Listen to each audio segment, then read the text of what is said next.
استعارہ کسے کہتے ہیں؟ استعارہ کے لغوی معنی ادھار لینا یا کسی شے کی خصوصیات کو کسی دوسری شے سے منسوب کرنا کے ہیں۔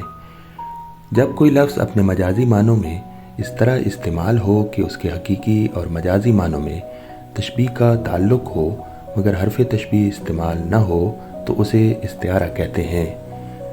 تشبیہ میں کسی چیز کو مشترک صفت کی بنا پر دوسرے کی مانند قرار دیا جاتا ہے، لیکن استعارہ میں وہی چیز قرار دے دیا جاتا ہے۔ مثلا کس شیر کی آمد ہے کہ رن کانپ رہا ہے، یہاں بہادر انسان کو شیر کہا گیا ہے۔ ارکان استعارہ 3 ہیں۔